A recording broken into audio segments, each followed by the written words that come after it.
Bonsoir à tous. À la une de l'actualité, une mission des experts électoraux de la CEDEAO séjourne actuellement en Guinée. Le déplacement de ces experts s'inscrit en prélude à l'organisation de l'élection présidentielle du 18 octobre 2020. La mission va appuyer la CENI dans l'opération d'exfiltration de 2,5 millions d'électeurs fictifs dans le fichier électoral. Les Échos, c'est dans cette édition d'information. La crise malienne fait couler d'encre et de salive au sein de la classe politique guinéenne. La question du coup d'État est diversement interprétée par les politiques guinéens. Les réactions, c'est dans ce journal. Soyez les bienvenus sur Star 21 TV. Des brèves pour commencer ce journal. Après près de 2 mois de suspension d'activité, le FNDC annonce qu'il reprend ses manifestations de rue contre une possibilité d'un 3e mandat du président Alpha Condé après le 31 août 2020. L'annonce a été faite ce lundi 24 août 2020 par le responsable en charge des opérations du FNDC. Selon la même source, le président du parti PADES, Dr Ousmane Kaba, rentrera finalement en Guinée jeudi 27 août 2020 après avoir été empêché à la frontière guinéo-malienne de rentrer au pays. L'ancien président congolais Pascal Lissouba s'est éteint ce lundi matin 24 août 2020 à l'âge de 88 ans. Il avait dirigé le pays de 1992 à 1997 avant d'être renversé par Denis Sassou Nguesso. Décès survenu à Perpignan dans le sud de la France a confirmé à Jeune Afrique la famille de l'ancien président congolais. On vous le disait au sommaire, une mission des experts électoraux de la CEDEAO séjourne actuellement en Guinée. Le déplacement de ces experts s'inscrit en prélude à l'organisation de l'élection présidentielle du 18 octobre 2020.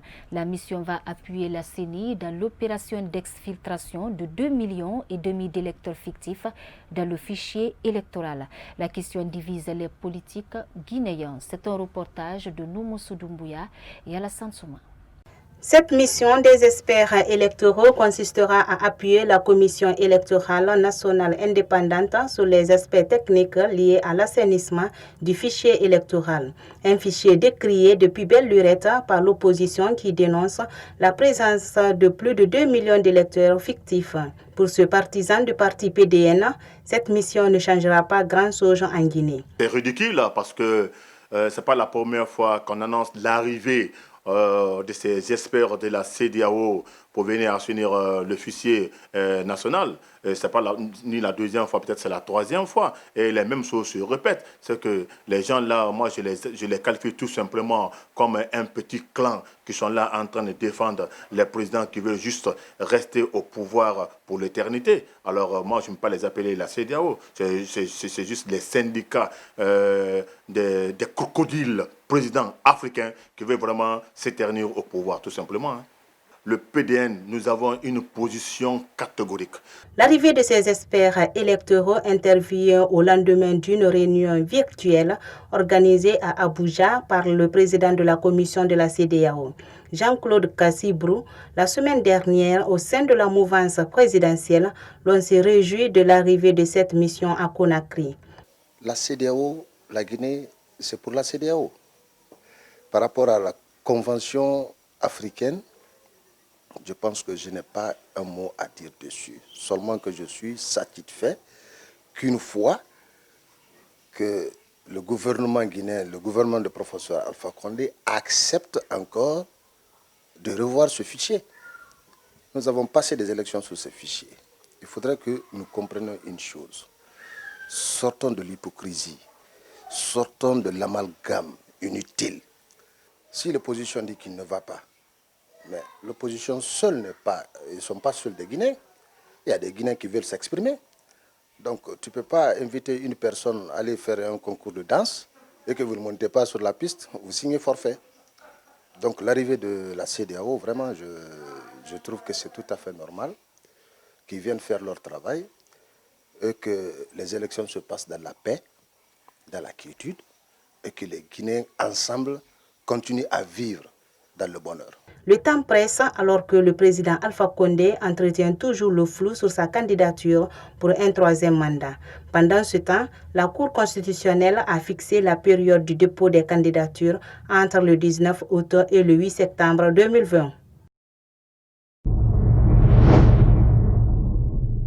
La crise malienne fait couler d'encre et de salive au sein de la classe politique guinéenne. La question du coup d'État est diversement interprétée par les politiques.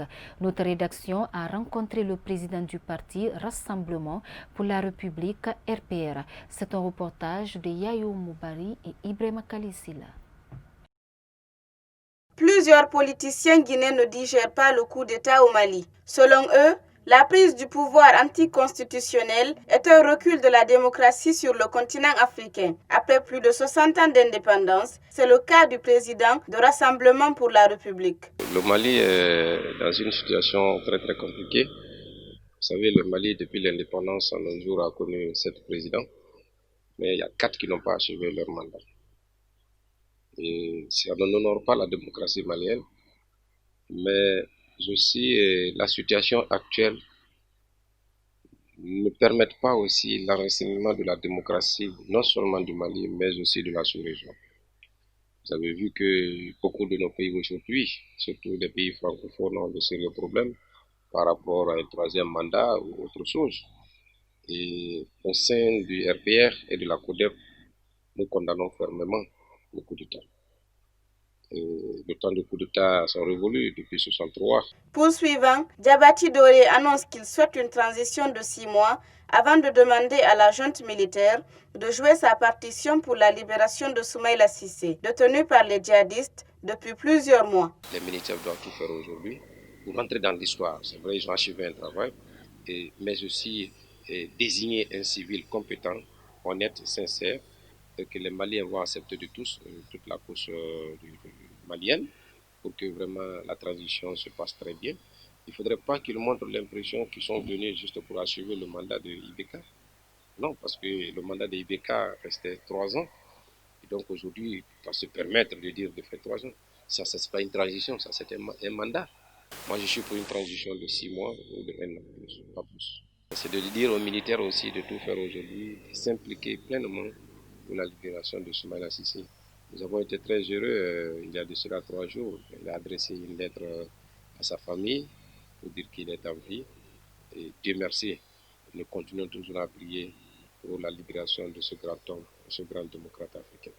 De 1968 à nos jours, la République du Mali a connu 4 coups d'État qui ont changé le cours de son histoire politique. Parmi les 7 chefs d'État qui ont brigué la magistrature suprême, 3 seulement ont achevé leur mandat. Le baccalauréat unique session 2019-2020 démarre mardi 25 août 2020 sur l'ensemble du territoire national. Plusieurs écoles de la capitale guinéenne s'activent dans les préparatifs pour le bon déroulement des épreuves. C'est un reportage de Kadia Toubari et Sayon Kamara. Après l'examen d'entrée en 7e année ainsi que le BEPC, le baccalauréat ferme la porte de ses examens nationaux session 2019-2020. À quelques heures du lancement des épreuves, les candidats s'arment d'impatience. Je suis prête en quelque sorte, pas totalement, mais j'espère que les sujets qui viendront seront à mon degré de connaissance. Mes autres camarades comme moi, je leur conseille le courage de se concentrer, de se contenter sur le peu que tout un chacun a appris, parce qu'on sait que les programmes n'ont pas été achevés dans toutes les matières. Ça n'a pas du tout été facile pour nous. Depuis la rentrée des classes jusqu'au jour d'aujourd'hui, ce fut un parcours jalonné d'épreuves, parce que nous nous sommes mis à la tâche depuis la rentrée des classes jusqu'au jour d'aujourd'hui afin d'affronter l'examen qui nous attend. Et je souhaite que ça puisse bien se passer. Franchement, ce n'est pas du tout facile avec nous, mais avec le courage et le peu de cours que nous avons suivis, nous espérons que les épreuves se passeront bien. Je suis tout à fait prêt.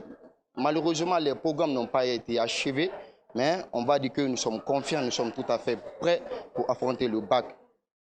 Du côté des responsables, des mesures strictes sont prises pour empêcher la propagation de la pandémie dans les écoles. Tout est prêt, on a mis les listings, les tables sont placées, les tables bancs sont bien placées et on a affiché aussi les listings. Il reste maintenant la note de service pour remplir le tableau au secrétariat. Les mesures barrières dictées par le gouvernement sont bien respectées chez nous. Le conseil que je donne, je commence d'abord par les mesures sanitaires. Il faut que tout candidat ait le courage de respecter ces mesures. Et ensuite, d'être serein et affronter en toute conscience l'examen. De l'enseignement que nous avons donné aux enfants, ils ont pu réviser et j'en suis sûr, ce sera une réussite. Et concernant cette maladie, vous savez que c'est une maladie, une pandémie mondiale. Tout le monde sait, les mesures ont été prises, même à la rentrée, vous avez sans doute compris. On ne peut pas rentrer sans laver les mains et également l'utilisation des bavettes, elle était obligatoire. Et ceci a montré également qu'ils sont fermes prêts pour le bac de demain. Le contrôle des listes des candidats a abouti au rejet d'un certain nombre de dossiers de candidature à cause de la non-admission au BEPC, les cas d'homonymie ou encore d'inscription d'un même candidat sur deux listes différentes ou double inscription. Cette année, ils sont 96 461, dont 36 152 filles qui sont inscrites au compte du baccalauréat unique session 2019-2020 et seront réparties sur 265 centres.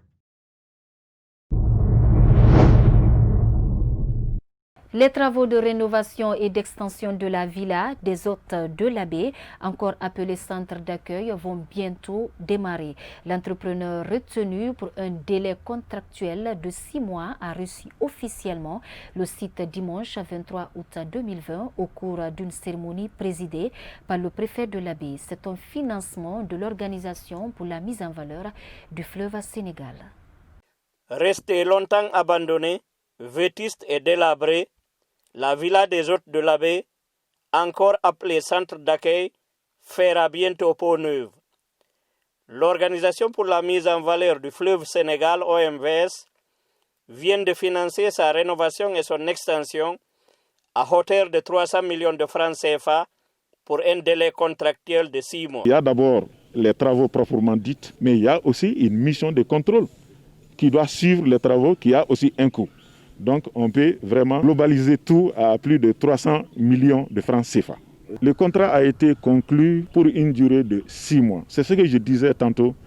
L'OMVS ne va pas transiger sur cette durée-là. Il faut que cette durée-là soit respectée parce que nous avons pris toutes les mesures pour que ça soit respecté. En recevant officiellement le site dimanche 23 août 2020, l'entrepreneur qui a obtenu le marché a renouvelé son engagement à mériter de la confiance placée en son entreprise. Le délai d'exécution, il est très important pour nous de respecter, parce que quand on ne respecte pas, c'est nous qui allons souffrir tout en payant les pénalités, chose qu'on ne voudrait pas, chose qu'on n'a jamais faite et qu'on ne voudrait pas que cela arrive dans notre calendrier. La cérémonie était présidée par le préfet de l'Abbé, entouré de ses proches collaborateurs. C'est un sentiment de joie parce que, comme vous le dites, depuis 2007, on s'est impliqué pour que cela se fasse. La rénovation, la reconstruction et la protection de ce site. Donc que cela se fasse maintenant, nous ne pouvons que remercier le gouvernement de la République, le président de la République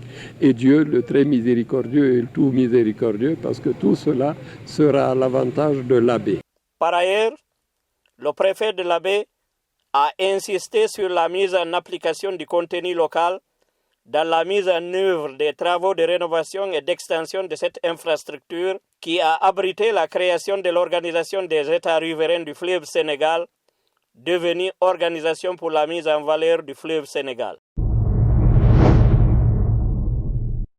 La junte au pouvoir au Mali souhaite faire une transition de 3 ans pour revoir les fondements de l'État malien. Une transition qui sera dirigée par un organe présidé par un militaire, en même temps chef de l'État. L'information a été donnée par une source au sein de la délégation de la CEDEAO à l'issue du 2e jour de négociation avec la nouvelle équipe au pouvoir à Bamako. C'est un commentaire de Angéline Guilavogui. Un membre de la junte a confirmé cette information en précisant que le gouvernement de la transition sera en majorité composé de militaires. Seule satisfaction pour la CEDEAO, le président renversé par le coup d'État pourra repartir à son domicile de Bamako. Et s'il souhaite voyager pour les soins, il n'y a pas de problème. Quant au premier ministre Boubou Cissé, arrêté en même temps qu'Ibrahim Boubacar Keïta est détenu dans le camp militaire de Kati, dans la banlieue de la capitale. Nous avons obtenu de la junte qu'elle accepte qu'il soit dans une résidence sécurisée à Bamako, a ajouté un responsable ouest-africain. Les avancées étant minces, les négociations doivent reprendre.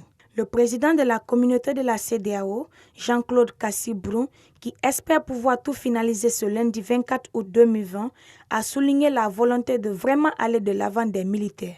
Les envoyés de la CEDEAO ont été reçus pendant une trentaine de minutes par les membres du Comité national pour le salut du peuple, CNSP, mis en place par la junte. Les nouveaux hommes forts du Mali comptent se donner le temps d'installer leur pouvoir. S'ils ont accepté de ne pas rester à la tête du pays indéfiniment, ils vont faire savoir à la délégation de la communauté des États de l'Afrique de l'Ouest venue les rencontrer que les nouvelles élections ne seraient pas pour maintenant.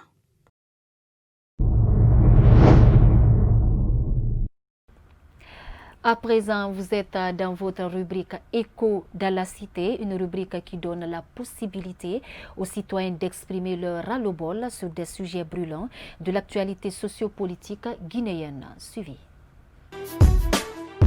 En fait, la situation du Mali préoccupe toute la jeunesse africaine aujourd'hui. Ça préoccupe beaucoup la jeunesse malienne, mais en général la jeunesse africaine et ouest-africaine. Moi, je peux dire que c'est un conseil pour tous les chefs d'État africains. Aujourd'hui, il y a un vent qui commence à souffler en Afrique. Il va falloir que les chefs africains essayent de comprendre qu'on ne peut plus diriger les États africains comme si on était dans les années 2000 ou j'en ne sais pas quoi. Il va falloir qu'ils acceptent de comprendre en fait, le cri du peuple. Les Maliens ont demandé à ce que M. le Président accepte de dialoguer avec eux, de dissoudre l'Assemblée et de faire démissionner le Premier ministre. Il n'a pas voulu. Aujourd'hui, la raison est aux côtés du peuple. Je pense que c'est une très bonne chose.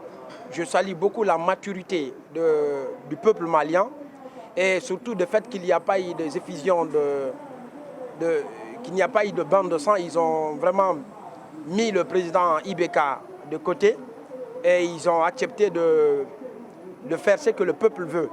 Il y aura toujours des hommes de valeur, des hommes qui, vraiment, au-delà des appartenances ethniques, au-delà de biens matériels ou financiers, qui décideront un jour de prendre les responsabilités pour dire non au chef. Donc, ce qui s'est passé au Mali, franchement, c'est une chose que j'ai beaucoup saluée, quoi. Ils n'ont pas agi par la force, mais plutôt ils ont écouté le peuple.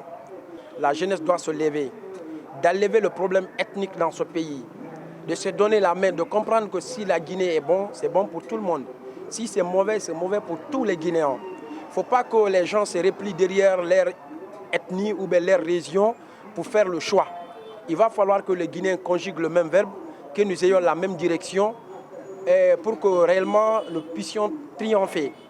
Aujourd'hui, nous demandons le président, notamment le professeur Alpha Condé, le président de la République, de bien vouloir réfléchir.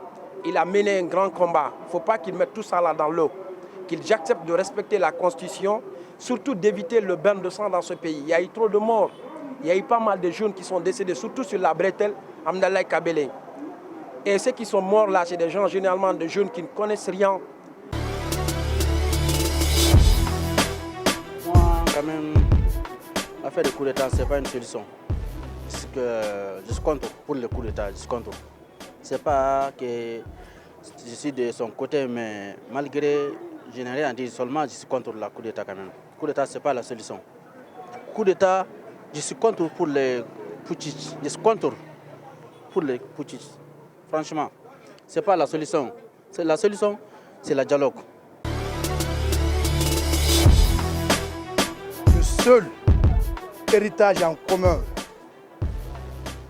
que nos ancêtres nous ont laissé, c'est le Mali en commun. Est-ce que vous voyez? Le Mali n'avait pas besoin de ça. Moi, je ne suis pas de la partie de IBK. IBK est venu au pouvoir démocratiquement élu. Démocratiquement élu. Est-ce que vous voyez? Le Mali n'avait pas besoin de ça, d'un coup d'État actuellement. Le pays est en crise. De 2012 à aujourd'hui, le nord du pays est divisé. Le coup d'État qui est fait au Mali d'abord, en vrai dit, coup d'État c'est pas bon. Maintenant, le coup d'État ça n'arrange pas Mali. Parce qu'en Mali, c'est un pays qui a des problèmes. Il y a plein de problèmes au Mali. Le fait que le président qui est là-bas, ce mandat, ça reste quelque chose de 2 ans ou 3 ans, on devrait se patienter. Quelle qu'en soit son incapacité, on devrait se patienter jusqu'à son mandat va finir. Il va organiser les élections libres et transparentes, quelqu'un d'autre va venir. Normalement, on ne devrait pas faire le coup d'État. Mais IBK, le président malien là, il a déconné, hein, parce que son fils est là-bas, il est en train de foutre les merdes au Mali. Il est assis, il voit ce que son fils est en train de faire. Le ministre est en train de... il déloge le ministre, il fait le pagaille là-bas, il est assis, il voit, il ne dit rien. Bon, c'est ça qui est choquant. Sinon, IBK en personne, il n'y a pas de problème. IBK en personne, c'est une personne vraiment, il a pitié. IBK, même en parlant, il pleure. C'est un président, seul président en Afrique qui pleure à cause de ses populations, c'est IBK. Même son mandat n'est pas fini, coup d'État. Ce n'est pas bon pour l'image du Mali. On ne le souhaite pas. Je suis vraiment désolé. Je suis contre quand même. J'ai un message à lancer à tous les chefs de l'État africain d'éduquer ses enfants, sa famille. C'est très important.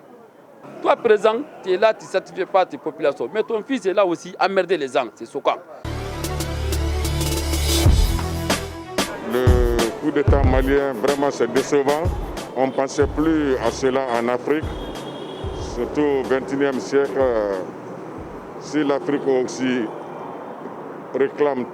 acclame toujours dans les organismes internationaux qui veulent prendre leur destin en main, et si on voit encore toujours les Maliens qui viennent encore semer la pagaille, puisque moi je vais le dire, c'est une pagaille, et ça met l'Afrique en retard encore davantage. Je n'apprécie pas du tout. Je n'apprécie pas. Et c'est un truc vraiment qui doit plus se faire dans le monde entier. Plus qu'en Afrique, on se dit souvent qu'on est en retard, mais c'est nous les Africains même qui cautionnent cela. C'est une population, la population africaine doit vraiment se réveiller maintenant. Se réveiller pour ne pas donner l'occasion à les Occidentaux de venir se moquer à nous. Tu ne vas jamais entendre ça en Occident. Même en Asie, ils ont leur constitution en place. Et si on dit une constitution, on doit le respecter. Retourner à la case, de revoir tout ce qu'ils ont fait depuis le temps de Modibo jusqu'à de nos jours. Le Mali n'a jamais propulsé en avant sur le plan démocratique. Ils ont toujours montré que c'est le Mali des Africains noirs, des antiquités. Il fallait toujours accepter la junte, puisque ça c'est la junte, ça c'est les désordres nationaux et internationaux. C'est condamnable. Je condamne sévèrement. Et voilà, mesdames et messieurs, c'est la fin de cette édition d'information. Merci à tous de votre attention et prenez soin de vous.